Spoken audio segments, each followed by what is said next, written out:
것만 해도 행복합니다. 빛을 보는 것만 해도 행복합니다. 예. 아멘. 때로는 바라보는 것만으로도 행복할 때가 있습니다. 그런데 우리가 하나님은 우리가 바라볼 때마다 우리에게 행복이 주어지는 줄로 믿습니다. 오늘 하나님을 바람으로 인하여서 하나님이 주시는 깊은 행복이 넘쳐나는 아름다운 주일 되시기를 주의 이름으로 축원합니다. 이 문헌적으로 전해지는 이 행복론 가운데에 이 고전에 속하는 이 철학자 플라톤의 행복론이 있습니다. 많은 이야기를 하고 있지만 그것을 추려서 이 플라톤이 말하는 이 우리 사람에게 행복이 어떤 때 주어지는가에 대한 이야기를 네 가지로 그렇게 정리해 볼 수 있겠습니다.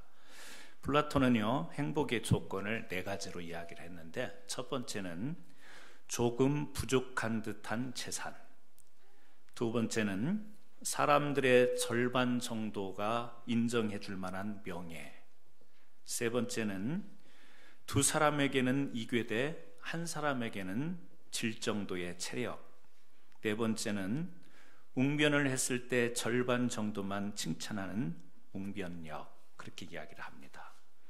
그러니까 재산도 필요하고 명예도 필요하고 체력, 웅변력도 필요하지만 너무 지나친 욕심이 아닌 적정한 수준에서의 그 필요가 채워질 때 사람은 행복하다, 이렇게 이야기를 하는 거죠. 그렇습니다. 사람들은 이 플라톤만이 아니고 어떤 조건이 채워질 때 사람들은 행복할 수 있습니다. 그래서 우리가 인간이 늘 필요를 갈망하죠. 그 필요가 채워질 때 사람은 행복해 하는 겁니다. 그런데 우리가 사람이라는 것이 이 필요를 따라서 필요를 충족시키면 행복할 것 같지만 사실 살다 보면 그렇지 않다라는 것을 우리가 경험하게 되는 겁니다. 명예가 있으면 행복할 것 같은데 대통령도 자기의 인생을 불행하게 여기고 자살을 하는 경우가 있는 것을 우리가 봅니다. 또요, 돈이 많이 있으면 그것이 인생의 필요를 채워줄 것 같고 행복할 것 같은데 이 재벌의 아들, 딸들이 이 자살하는 소식을 우리가 가끔 뉴스에서 접할 수가 있습니다. 우리가 필요가 채워지면 행복할 것이다. 그런데 이 필요의 충족을 위해서 사람들이 엄청 애를 쓰고 그 필요가 채워지지 않는 것에 대해서 또 갈망하죠. 이것이 있어야 되는데, 이것이 채워져야 되는데, 그래서 거기에 또 스트레스를 받다 보니까 이 필요를 채울 때의 행복이 온다라는 사실 앞에서 계속해서 그 필요를 채우기 위한 갈망 때문에 평생을 행복하지 못하게 살아가는 인생들이 있다라고 하는 거죠. 이 서양에 플라톤이 있다고 하면 우리 한국의 조선시대의 지리학자이면서 사회학자였던 그 택리지라고 하는 걸 쓴 이중환 씨, 이분이 말하고 있는 행복론이 있습니다. 이분도 네 가지를 이야기를 해요. 행복의 조건이 무엇이냐? 첫 번째, 산과 강, 자연이 아름다워야 된다. 두 번째, 땅에서 나는 것이 풍부해야 한다. 세 번째, 인심이 좋아야 된다. 네 번째, 물이 많아야 된다. 조금 어떻게 비교해 보면 이중환의 행복론이라고 하는 것은 그 중심에 사람이 살아가는 환경이 좋아야 사람은 행복하게 살아갈 수 있다, 그런 의미를 담은 것 같습니다. 그렇죠? 사람이 어디서 사는가가 참 중요합니다. 사람이 어디에 서 있는가가 참 중요해요. 그리고 있는 자리, 서 있는 그 자리의 주변 환경이라는 것이 사람을 행복하게 할 수도 있고 불행하게 만들 수도 있습니다. 그래도 지구상에서 가장 좋은 자연 환경을 지닌 곳, 미국이라고 그렇게 이야기를 합니다. 또 민주주의가 가장 잘 실현되는 곳이 미국입니다. 세계에서 그래도 가장 기회가 많은 나라가 이 미국이라고들 다 그렇게 이야기하는데 주저하지 않습니다. 그만큼 삶의 환경이 좋다라는 이야기입니다. 그렇다면 여러분은 어떻게 생각하세요? 지금 미국에서 저와 여러분이 살고 있는데 행복하신가요? 아마 만족하고 행복해 하시는 분들도 계실 겁니다. 그러나 또 그렇지만은 않다라고 생각하는 분들도 계실 거예요. 미국을 기대하면서 와서 이런 환경 속에서 살면 우리 자녀들도 공부도 잘하고 이런 환경 속에서 살면 차별도 안 받고 내 노력한 만큼 벌어서 살 수 있겠다. 뭔가 좋은 환경을 기대하고 우리가 왔는데 여러분 어떠세요? 정말 미쳐버릴 정도로 좋으세요? 행복하세요? 정말 너무너무 행복하세요? 그것만 아니죠. 대체적으로 행복하지만 대체적으로 우리가 만족을 누리고 살아가지만 그렇지 않은 점들도 있습니다. 환경이 좋은 미국에서 살아가면서 값을 지불해야 되는 또 마음의 고통을 짊어져야 되는 내용도 아마 살아오시면서 다 경험하지 않으셨어요? 알게 모르게 어디다 말 못하지만 이 미국에서 산다라고 하는 그 이유 때문에 마음고생해야 되는 목도 우리에게 있은 줄로 압니다. 그렇습니다. 우리 사람이 필요가 충족이 돼야 행복할 것 같고 또 살아가는 자연 환경이 좋아야 우리가 행복할 것 같은데 반드시 그런 것만은 아니에요.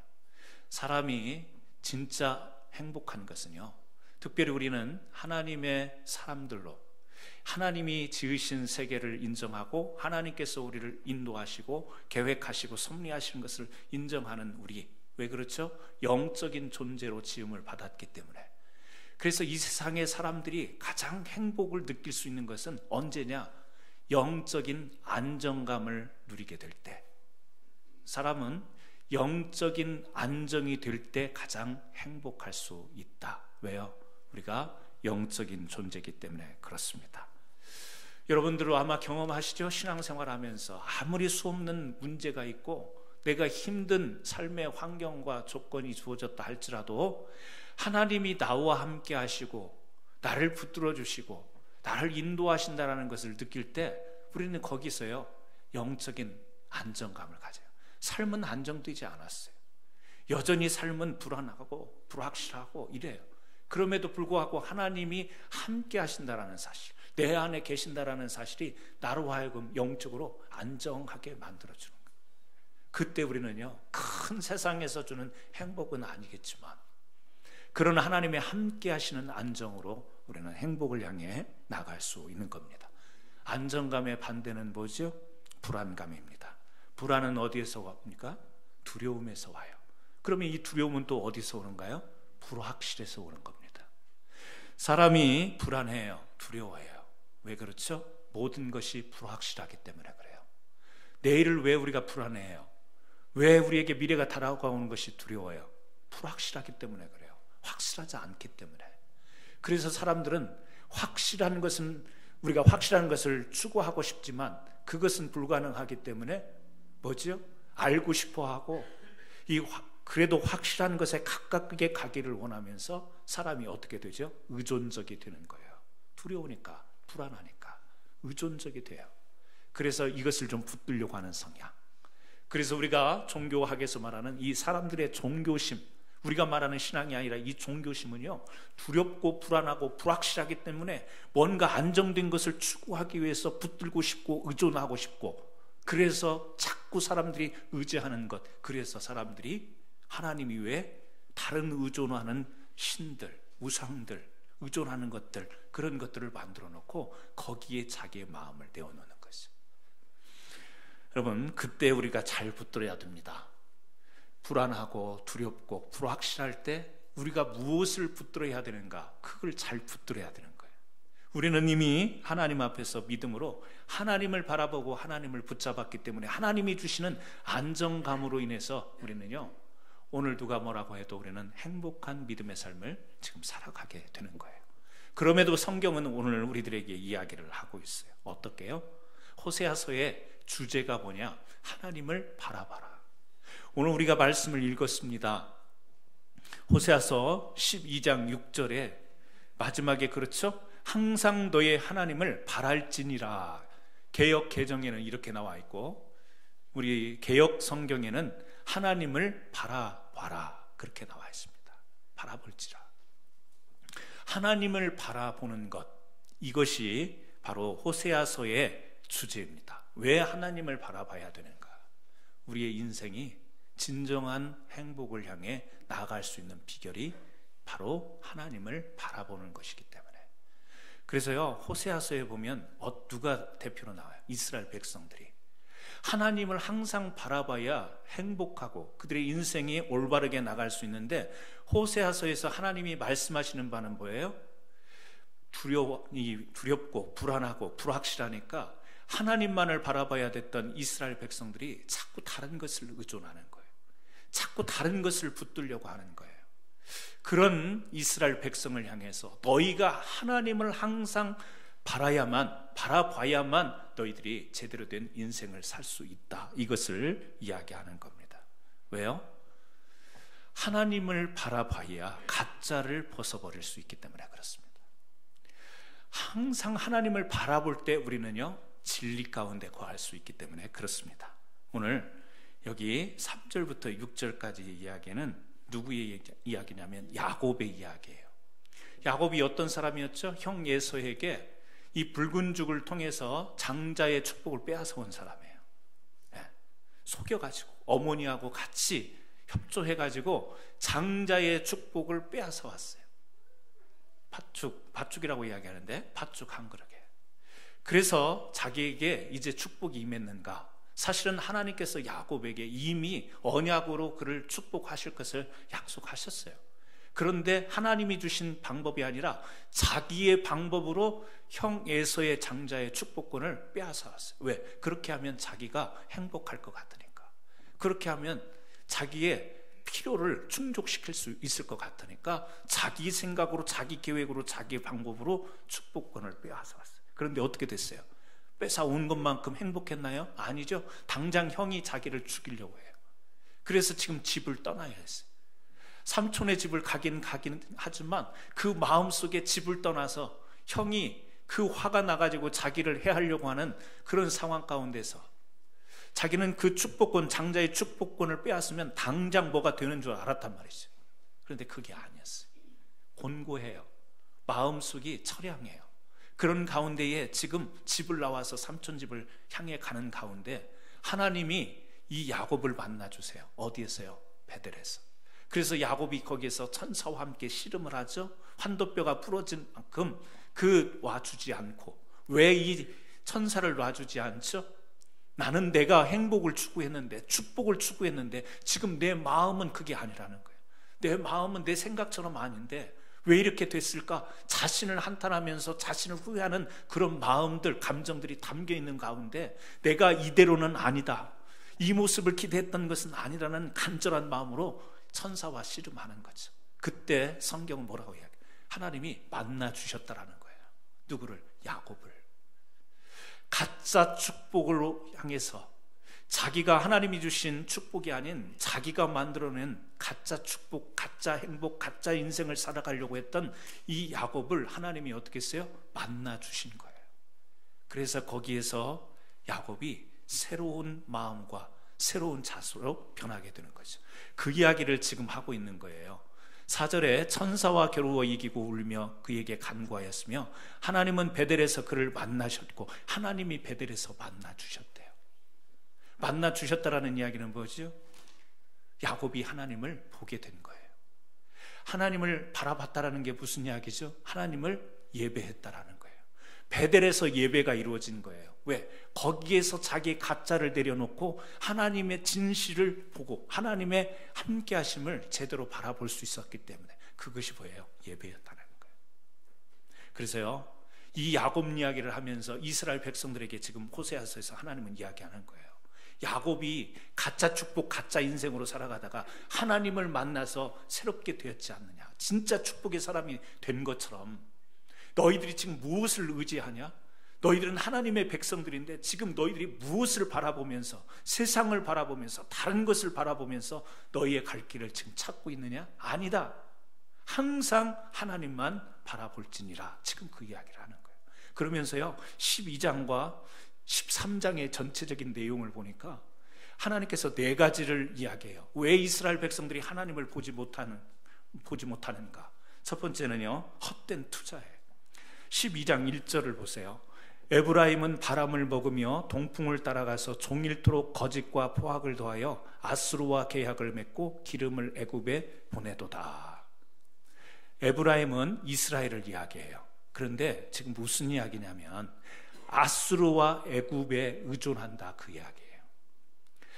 하나님이 지켜주시는 나라인데 불안한 거예요. 그러니까 눈에 보이는 군사가 있는 막강한 아수르와 애굽에 이스라엘이 자꾸 기대는 거예요. 의지하는 거예요.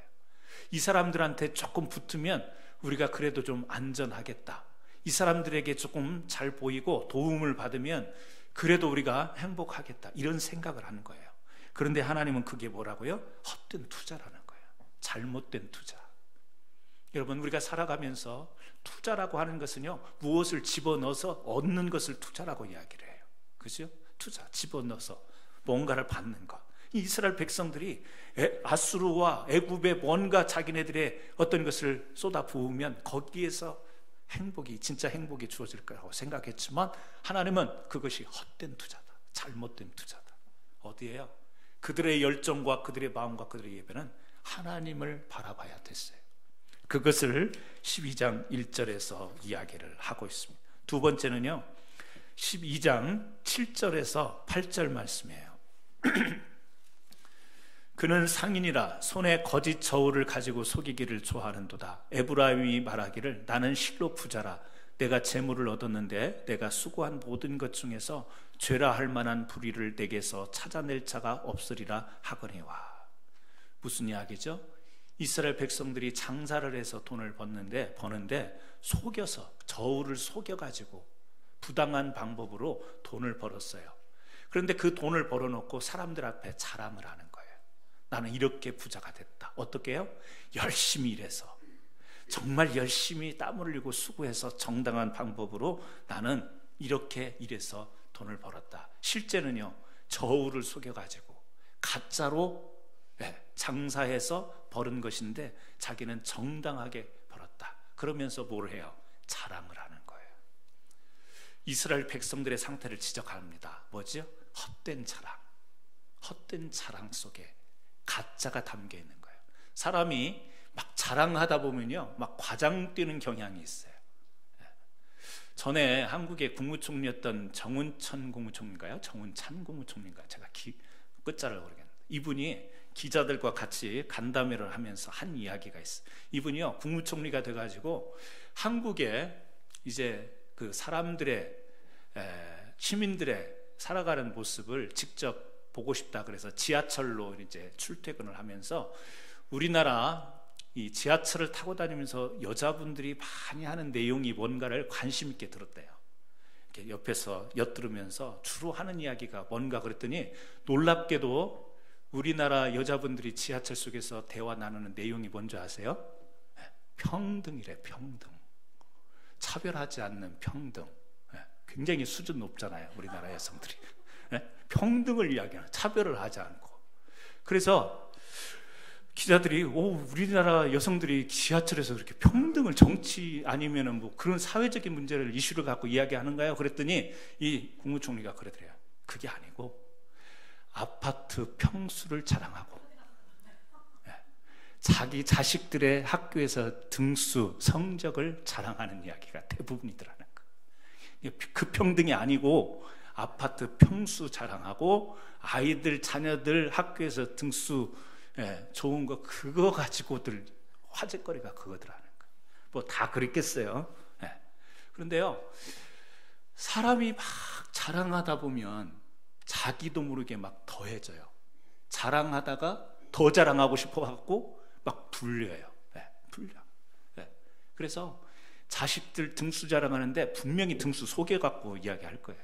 등수 뭐 한 10등 하면은 전교에서 10등 한다고 그러고 막 자랑하다 보면. 저희 어머니도 한국에서 그런데요. 우리 아들이 미국에서 큰 목회하고 있다고 잘하고 있다고 그러요. 예. 그건 거짓말이라고 생각 안 해요, 제가. 예. 저희 어머니가 하는 말씀은 거짓말 안 해요. 예. 근데 자식들 자랑하고 싶은 마음은 사실 거짓말 하려고 하는 마음이 아니거든요. 알죠? 우리가 다 무슨 뉘앙스인지 다 알아요. 그런데 사실 그래요. 꼭 자식에 관한 문제가 아니라 사람이 뭔가 가시하고 뭔가 자랑하려고 하다 보면 진실이 아닌 것들이 많이 드러나겠어요. 그게 우리 크리스찬이라고 해서 뭐 그렇지 않다라는 법이 없는 것 같습니다. 사람이라 그런 것 같습니다. 이스라엘 백성들이요, 자기가 부당한 방법을 통해서 많은 이득을 취해놓고 자랑을 하면서 정당했다라고. 가짜죠? 가짜예요. 세 번째는요, 13장으로 넘어가 보면 2절 3절에 이런 이야기가 나와요. 이제도 그들은 더욱 범죄하여 그 은으로 자기를 위하여 우상을 부어 만들되 자기의 정교함을 따라 우상을 만들었으며. 예. 이스라엘 백성들이 어떻게 했대요? 우상을 만들었대요. 근데 누구를 위해서 만들었어요? 자기를 위해서요. 어떻게 만들었어요? 자기의 정교함을 따라서. 대충대충 만든 게 아니고 온 심혈을 기울여서 아주 섬세하게 거기에 작업을 했다라는 거예요. 누구를 위해서? 자기를 위해서. 이스라엘 백성들이 하나님께 예배할 때 어떻게 드렸어야 돼요? 정교하게 예배 드렸어야 돼요. 그래서 성막에서 이 제사를 드릴 때에 하나님이 정해놓으신 법을 보면 아주 세밀하게 제사법을 만들어 놓고 그 제사법대로 하지 않으면 죽는다고, 안 된다고 말씀하셨죠? 정교한 제사법을 하나님께 드리는 예배 가운데 정해 놓으셨는데, 이스라엘 백성들은 지금 왜 어떻게 우상을 만들었느냐? 자기를 위해서 자기의 정교함을 가지고 만든 거예요. 그러니까 자기 일은 세심하면서 남의 일은 대충 여기는 성향들이 있잖아요. 자기 것은 막 이렇게 챙기면서 남 것은요 대충 이렇게 하는 경우가 있죠. 이스라엘 백성들이 지금 그러는 거예요. 하나님을 위해서 세밀한 섬세한 제사를 드려야 되는데 그렇게 하지 못하고 자기는 자기들을 위해서 아주 이것저것 챙겨가면서 섬세하게 그렇게 우상을 섬겼다라는 이야기를 지금 하고 있는 거예요. 그랬더니 하나님이 무슨 이야기를 하세요? 그들은 아침 구름 같으며 쉬 사라지는 이슬 같으며 타작마당에 광풍에 날리는 쭉정이 같으며 굴뚝에서 나는 연기 같으니라. 그렇게 우상을 만들고 섬기는 일이 어떤 일이냐? 연기가 날아가는 그냥 바람에 날아가는 그런 것 같다. 이슬 같고 타작마당에서 날아가는 쭉정이 같은 거다. 뭐죠? 헛된 예배다. 지금 그 이야기를 하는 거예요. 그건 헛된 것을 너희들이 하고 있다. 그 이야기입니다. 그리고 하나만 더 말씀드리면 13장 9절에 이스라엘아 네가 패망하였나니 이는 너를 도와주는 나를 대적함이니라. 뭐예요? 이스라엘 백성이 하나님을 대적했대요. 하나님은 계속해서 율법을 주시고 말씀을 주시고 선지자들을 세우시고 계속해서 말씀으로 이스라엘 백성들이 바로 서기를 원하지만 하나님이 보실 때는 이스라엘 백성들이 뭐예요? 대적한대요. 왜 대적해요? 알면서도 잘못된 길을 가는 거예요. 뭐지요? 고집이에요. 헛된 고집. 우리가 신앙생활을 고집으로 하면 안 되죠. 우리가 이 고집과 반대되는 개념을 저는 성령이라고 생각해요. 성령이 우리에게 임하셔서 성령이 우리를 이끄시고 성령이 가르치시고 지시하시고 밝혀주시는 것에 따라가는 삶을 살아야지 우리가 내 고집 가지고 살아가면 안 되는 거지. 저도 한때 고집 가지고 목회해봤어요. 제가 강시잖아요. 고집 가지고 한번 해본 적이 있어요. 지금 철저히 깨달았어요. 뭐예요? 고집 가지고 신앙이 되는 게 아니에요. 뭐죠? 성령이 인도하심을 통해서. 그래서 새 영이 우리 안에 들어오면 뭐가 된다고 그랬죠? 굳은 마음이 부드러운 마음으로 변화된다고 그랬잖아요. 주의 성령이, 새 영이 우리에게 임하면 굳은 마음이 부드러운 마음으로 바뀌어진대요. 뭐죠? 우리의 고집이 녹아지는 거예요. 성령이 임하면 우리의 고집대로 하지 않아요. 고집대로 살아가지 않아요. 성령에 이끌려서 내려놓을 것과 붙들어야 될 것을 분별해가면서 우리가 살아가게 되는 거죠. 이스라엘 백성들은 잘못된 길을 가면서도 자기네들이요 그 고집을 놓지 않았다라는 거예요. 고집으로 갔다라는 거예요. 하나님의 인도하심을 받지 않고. 그런 이스라엘 백성들을 향해서 야곱의 이야기를 하면서 오늘 뭐라고 이야기해요? 하나님을 바랄지니라. 하나님을 바라봐야 된다. 왜? 하나님을 바라볼 때에 우리가 진짜인가 가짜인가를 분별할 수 있기 때문에, 헛된 것인가 헛된 것이 아닌가를 우리가 분별할 수 있기 때문에 그렇다라는 거예요. 그래서 오늘 또 하나님 앞에 우리가 예배를 드리는 이 예배는요, 하나님을 바라는 거예요. 지금 하나님을 바라는 가운데에 드려지는 우리가 이 예배를 드리는데, 여러분 사무엘상에 보면 이스라엘 백성들이 블레셋과 전쟁을 해요. 블레셋과 전쟁을 하다가 블레셋에게 뭘 뺏겨요? 법궤를 뺏겨요. 하나님의 임재의 상징인 하나님의 법궤를 빼앗겨 버려요. 그러니까 블레셋 사람들이 그 법궤를 가져다가 어디에다가 놓죠? 그들이 섬기는 우상 다곤 신상에다가 하나님의 법궤를 같이 나란히 놨어요. 그리고 나서 하루 지나가서 들어가 봤더니 그 다곤 신상이 어떻게 돼 있어요? 법궤 앞에 넘어져 있는 거예요. 법궤를 향해서 넘어져 있어요. 사람들이 깜짝 놀란 거예요. 아니 이게 왜 넘어져 있지? 누가 들어온 것도 아닐 텐데. 그래서 다시 바로 세워놓았어요. 그리고 그 다음날 가보니까 이제는 넘어졌을 뿐만 아니라 머리가 깨지고 팔다리가 다 부서져서 법궤 앞에 엎드려져 있는 거예요. 깨트려져 있는 거예요. 그러면서 온 이 블레셋 사람들에게 병이 퍼지는 가운데에 이거 뭔가 심상치 않다라는 것을 이제 이야기하면서 그들이 회의를 하죠. 안 되겠다. 그러면서 그 법궤를 다시 이스라엘로 돌려보내지요. 여러분, 이 말씀이 우리에게 전하는 바가 뭐죠? 진짜와 가짜가 있으면 가짜가 깨지게 돼 있습니다. 진짜와 가짜가 있으면 진짜가 드러나게 돼 있는 거예요. 우리가 하나님 앞에 나와서 예배를 드린다고 하는 것은, 이 예배를 드릴 때 하나님이 우리에게 요구하시는 것이 있죠. 어떻게 드리라고 그러죠? 신령과 진정으로 드리라. 영과 진리로 하나님 앞에 예배를 드리라는 거예요. 우리의 고집으로 드리라는 게 아니에요. 우리를 위하여서, 우리가 정교하게 우리의 자랑을 위해서 드리라는 게 아니에요. 하나님 앞에 신령과 진정으로 예배를 드리는데, 이 예배를 드릴 때에 가짜가 부서지게 돼 있는 거예요. 진짜와 가짜를 놓으면 가짜는요 길을 못 피는 거예요. 세워질 수가 없어요. 부서지게 돼 있어요. 엎드려지게 돼 있는 거예요. 우리는 진실되게 살아가려고 하지만 이 교회 밖을 조금 나서면 가짜들이 얼마나 다가와 붙는지 몰라요. 내가 그렇게 살려고 하는 게 아니에요. 세상이 그렇게 돼 있어요. 세상의 공중에 권세 잡은 악한 영들의 역사가 우리가 나가기만 하면 여기저기 그냥 가짜로 우리를 달싹달싹 붙어요. 아담과 하와에게 사단이 다가왔어요. 다가와서 무엇을 전하죠? 선악과를 하나님이 따먹지 말라고 말씀하셨는데, 이 사단은 가짜를 가지고 다가와요. 그 선악과를 따먹으면 네 눈이 밝아져서 하나님과 같이 될 것이다 라고 하는 가짜로 달라붙습니다. 거기에서 아담과 하와가 그것을 물리쳤어야 돼요. 그런데 그 가짜, 달라붙는 가짜를 떼어내지 못한 거예요. 그래서 거기에서 타락이 시작이 되는 것입니다. 여러분, 우리가 살아가다 보면 이 세상에 가짜가 얼마나 많은지 모릅니다. 살아가다 보면 가짜 인생으로 살아가고 가짜 축복으로 살아가고 가짜인데 진짜처럼 착각하고 살아가는 경우가 있어요. 우리 그런 때 있잖아요. 어떤 때는 내 마음도 내 진실을 내 스스로가 감지를 못할 때가 있어요. 이렇게 결정하고 이런 생각을 하고 이런 마음을 먹어놓고도 이게 진짜 내 마음인가 그럴 때가 있어요.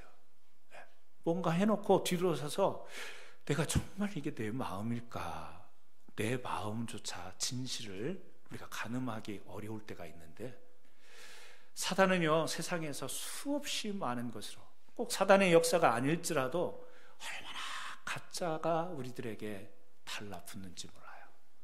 그래서 우리가 깨어 있어야 된다라는 이야기는요, 우리가 하나님의 진리 가운데로 살아가는 사람이 되기 위해서 이 진리를 가리우는 이 가짜를 떼어내는 작업이 바로 깨어있는 상태가 아닌가, 저는 그렇게도 생각해 봅니다. 여러분, 가짜가 좋으세요? 진짜가 좋으세요? 진짜. 누가 명품 백을 줬는데, 선물로 줬는데 한참 지나고 나니까 가짜였으면 기분이 좋으셔서 아이고 너무 좋다, 기분 좋다 그러시겠어요? 아니면 서운하시겠어요? 명품을 안 받아보셔서 모르시지. 가짜를 좋아하는 사람은 없습니다. 가짜를 좋아하는 사람은 이 세상에 아무도 없을 거예요. 진짜를 좋아하죠. 하나님은요, 진짜 신앙을 여러분들에게서 찾고 싶은 거예요. 그래서 여러분들이 찾아야 될 대상은 누구냐? 진짜예요. 누구? 하나님. 그 하나님만 바라볼지니라. 세상에 강한 아수르도 아니라는 거예요. 옆에 있는 사람들, 애굽 사람도 아니라는 거예요. 우리가 사람도 의지해봐요. 세상에서 힘 있는 것도 의지해봐요. 권력도 의지해봐요. 돈도 의지하지만 그것이 성경은 오늘 우리에게, 우리는 결코 헛된 것이라고 생각하지 않지만 다 연기 같은 거다. 다 바람에 나는 쭉정이 같은 거다. 그런데 우리는 거기에 연연하고 하나님을 바라보지 못한 채 뭐죠? 정교하게 세밀한 삶을 우리는 가꾸어 나가요. 오늘 또 하루를 얼마나 열심히 사는지 몰라요. 오늘 또 하루를 예쁘게 살아가려고 노력해요. 정교하게, 세밀하게. 근데 누구를 위해서? 나를 위해서. 내가 만든 내 행복, 거기에. 여러분, 저는 여러분들이 오늘 이 예배를 통해서 여러분에 있는 알 수 없는 이 내적인 것과 겉에 드러난 삶의 가짜들이 다곤 신상에 깨지듯이 깨지기를 주의 이름으로 축원합니다.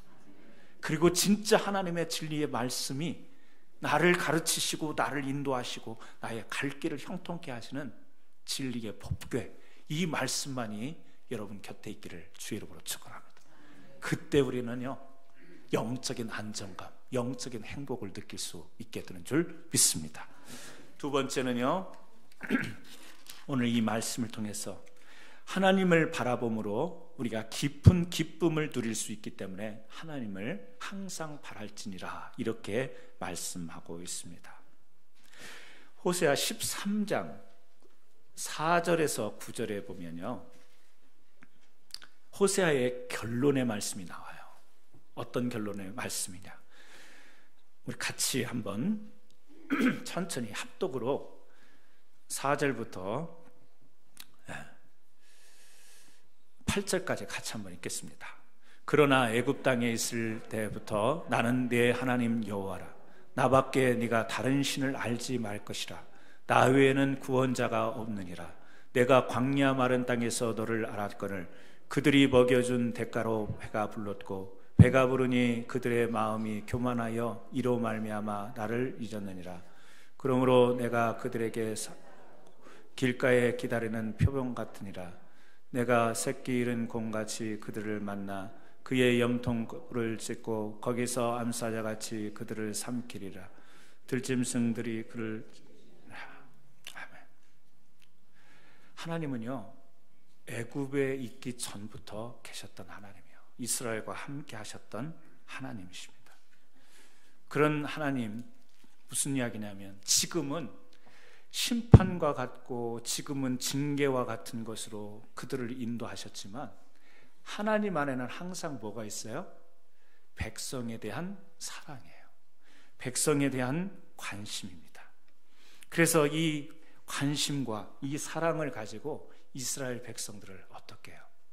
계속해서 하나님께서 아름답게 귀한 열매를 맺으며 하나님의 기름진 백성으로 하나님은 이스라엘 백성들의 상관없이 그 사람은 변함없는 사랑으로 함께 하시는 거예요.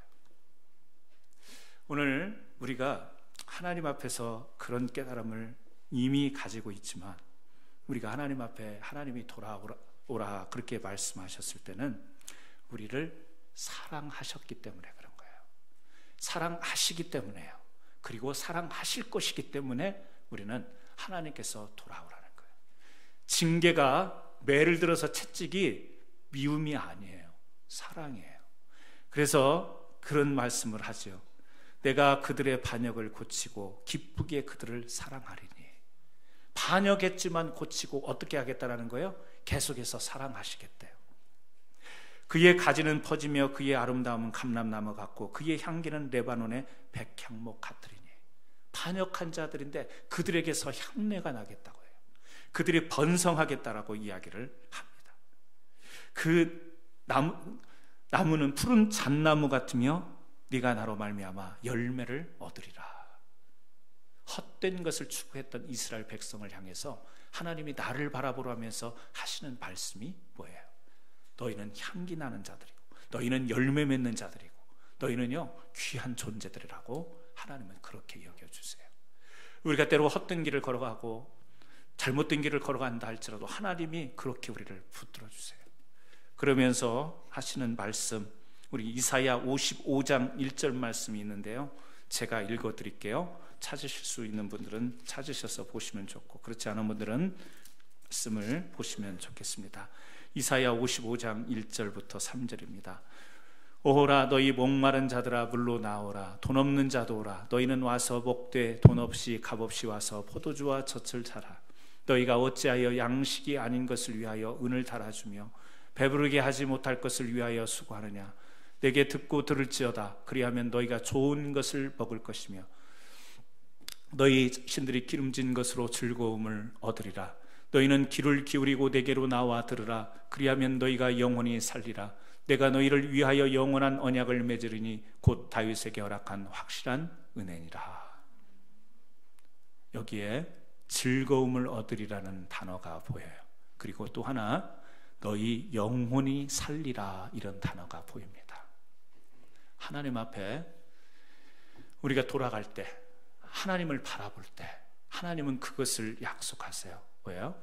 즐거움을 얻고 우리의 영혼이 살아난대요. 믿음의 사람들은 영혼이 살아나야 즐겁습니다. 영혼이 살아나야 즐거워요. 여러분, 즐거움, 큰 기쁨, 이게 세상에서 많은 사람들이 추구하는 바이지만 오늘 믿음의 사람들에게 하나님은요 깊은 은혜를 통해서 작은 기쁨들을 주시고 그 기쁨들을 붙드는 우리가 하나님 안에서 즐거워할 수 있습니다. 저는 우리 여기 오기 전에 다 아시는 사실이지만 이전 목회지에서 교회가 이제 성장하면서 참 큰 성전을 구입을 했습니다. 너무너무 좋았어요. 기뻤어요. 우리가 섬길 수 있는 교회와 또 이렇게 교회에 큰 예배당을 또 좋은 교육시설을, 환경을 주신 것 때문에 너무 좋았는데 얼마 가지 않아서 그것이 어려움이 돼서 성도들이 하나둘 떠나기 시작하고 다 떠나고, 급기야 정말 어려운 상황에 이르게 됐을 때 수많은 그 안에 그 일만도 어려운데 거기에 더불어서 또 수많은 어려움들이 생기면서 교회가 완전히 주저앉게 됐죠. 교인들도 이제 갈 대로 가고 남아있는 성도들에게도 제가 그들을 인도할 만한 영적인 여력이 되지를 못했어요. 그래서 제가 그렇게 말씀을 드렸어요. 이제는 여러분들이 신앙생활을 잘 할 수 있는 곳으로 찾아가실 때가 된 것 같다고. 그리고 저는 제 자신이 하나님 앞에서 앞으로 목회를 계속하기 위해서는 제가 조금 이 목회를 쉬어야 되겠다고, 중단해야 되겠다라고 그렇게 말씀을 드린 적이 있었습니다. 그래서 교인들이 떠났어요. 떠나고 교회도 이제 매각이 돼버렸습니다. 예배 드릴 곳이 이제 없는 거예요. 교인도 거의 다 떠나버렸어요. 그래서 저는 이제 좀 쉬고 싶었어요. 너무 지쳤기 때문에, 어떻게 할 길이 없기 때문에 좀 쉬고 싶어서 이제는 교인들 앞에조차도 잠시 제가 목회를 좀 쉬고 싶습니다, 이렇게 말씀드렸어요. 80 넘으신 장로님과 권사님 한 분이, 그 가정이 저에게 물어요. 그럼 목사님은 어디에서 예배를 드릴 겁니까? 그래서 제가요, 그것은 제가 알아서 할게요. 그랬더니 목사님도 예배는 드려야 될 거 아닙니까? 목사님 예배 드리는 곳에서 우리도 같이 예배를 드리겠습니다. 80 넘으셔서 지팡이 짚고 걸음 쩔룩쩔룩 하는 장로님, 또 옆에서 그 장로님을 늘 부축하면서 힘들어하는 권사님이, 목사님도 예배를 드려야 될 텐데, 목회는 쉰다고 하지만 예배를 드릴 텐데, 그러면 목사님 드리는 거기에서 우리도 예배를 드릴 테니까 같이 갑시다, 그래요. 그 말은요, 같이 다른 교회 가서 예배 보자라는 이야기가 아니고 목사님 쉬면 안 된다, 그 이야기였어요. 목사님에게 있어서 목회를 쉬는 것은 있을 수가 없습니다. 그래서 교회 매각이 되고 나서요, 예배 드릴 곳이 없으니까 집에서 드릴까 하다, 그렇게 집에서도 드릴 수 있지만, 그래서 이제 우리가 렌트할 때 어려움 겪지만 다 그럴 때 찾는 곳이잖아요. 공원에 가서, 파게 가서 예배를 드려요. 한 4가정 정도 같이 예배를 드리고, 얼마나 자존심도 상하고요, 창피하기도 하고요, 부끄럽기도 하고. 왜요? 너무 큰 성전에서 그렇게 하나님 앞에 영광된 예배를 드렸던 적이 얼마 안 됐었는데, 오늘 지금 내 모습은 이게 뭐예요? 다 교인들도 떠나고 교회도 없고 예배 드릴 곳이 없어서 공원에서 드리는, 애써서 스스로 태어난 척은 했지만 마음속에 너무 어떻게 예배를 드렸는지 모르겠어요. 그런데요, 쉬고 싶었던 저에게 그날 그 예배를 드리고 나서 바로 오후에 전화가 오기 시작해요.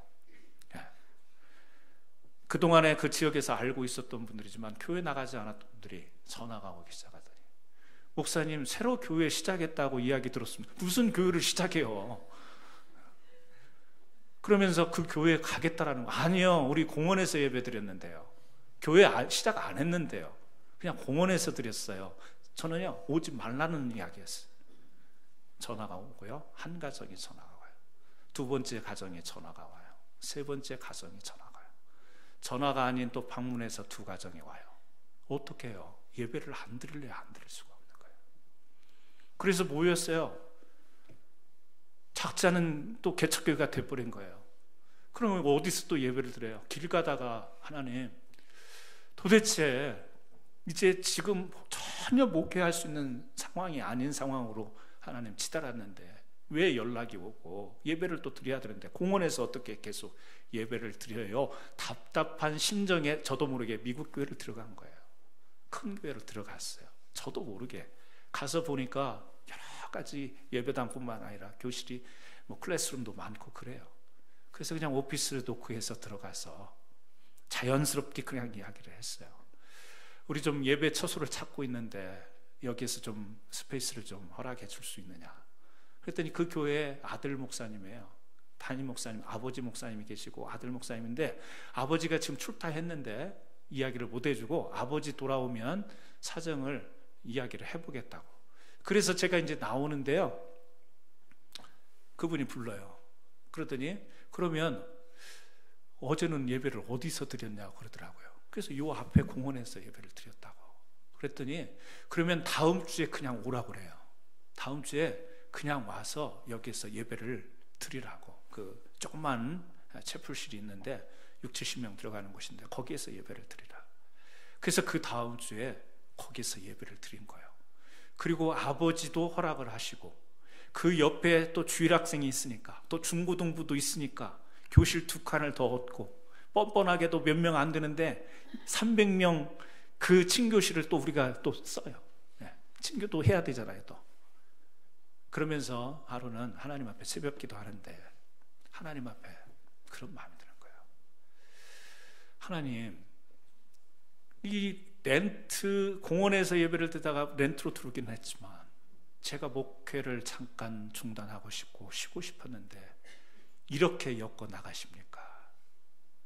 그러면서 나를 포기하지 않게 하시고 중단케 하지 아니하시는 하나님을 생각할 때 그 기쁨이 얼마나 컸는지 몰라요. 큰 성전이 있을 때는요, 그 성전을 보면서 기뻐했어요. 좋아했어요. 그런데 이제 정말 조그마한 교실 한 칸을 얻어가지고 거기에서 그것 때문에 기뻐했어요. 큰 성전은요, 하나님을 향해서 기뻐하기도 했지만 그 성전을 보면서 기뻐했는데, 이제 남의 집 그 쪽방처럼 그렇게 들어간 그곳에서는요, 그 건물 때문에 그걸 빌려서 감사하고 기쁜 게 아니라 나를 중단시키지 않고 포기시키지 아니한 하나님 때문에 그 즐거움이 있는 거예요. 힘들고 슬프고 자존심 상하는 가운데도 거기에서 기쁨이 있더라고요. 하나님이 주시는 기쁨. 여러분, 저는 저의 이야기를 했지만 여러분들에게 그런 기쁨이 있을 줄로 믿습니다.